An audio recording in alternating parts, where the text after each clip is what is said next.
This happened the other day. I was speaking at a business conference, not just a business conference, like the most badass women entrepreneurs were all at this one conference called 10X Ladies.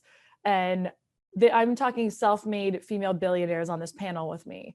And they're discussing like where they shop and what they buy and how much their shoes are and their purses to the audience. And I'm like, yeah, like this, I like Target. I go to Marshall's. I like expensive things now and then, like certain pieces.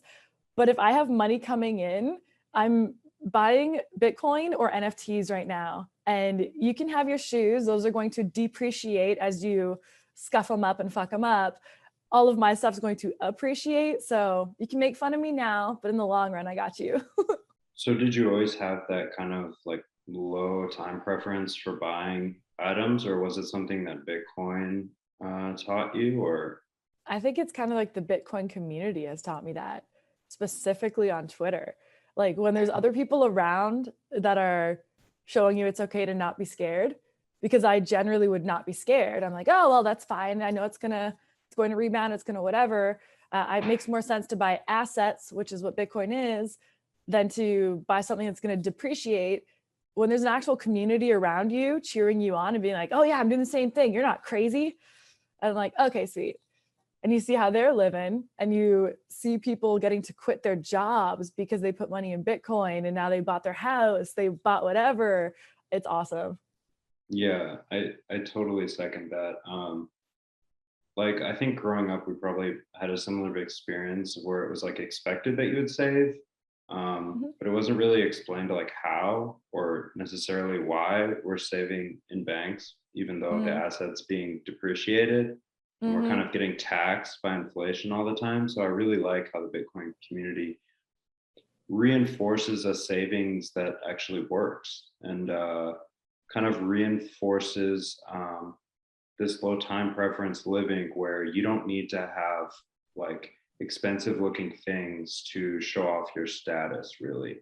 um, I don't know if you've noticed, like right now, I got like a Nike hoodie on, and I got some leggings. It's not my thing. Yeah, like I fit in with that crowd way more. I'll throw on a dress when it's time to be fancy, but so I feel like these are more my people. hmm and it's nice because we all like kind of have a shared goal of just accumulating more Bitcoin, which just means basically more time in the future to do whatever you want with. Freedom. Yeah. Uh, Yeah. I look forward to being part of feature films and productions in the future that are 100% funded by Bitcoin and Bitcoiners. And I see like a whole dystopian in a great way future where all the people who bet on themselves during this time get to take over certain industries that needed to be taken over. That's what I think. Yeah, and we're watching that happen, like with the payment processing industry.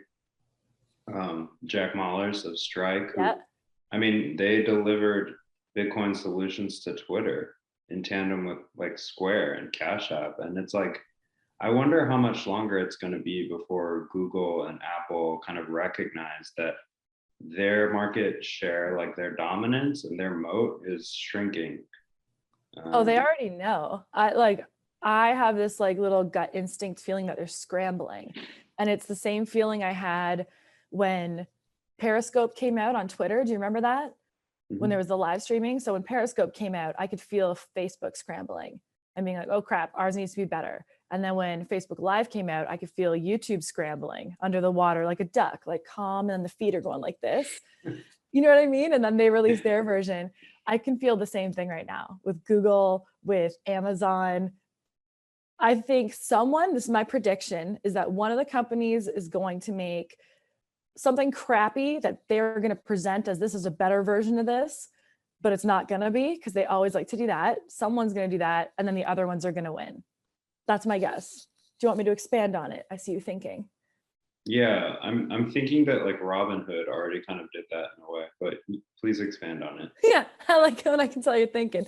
Um, yeah, basically when there's like a product or a thing that's just kicking ass, one of these giant companies, you're right, with Robinhood, always comes in and tries to improve on it.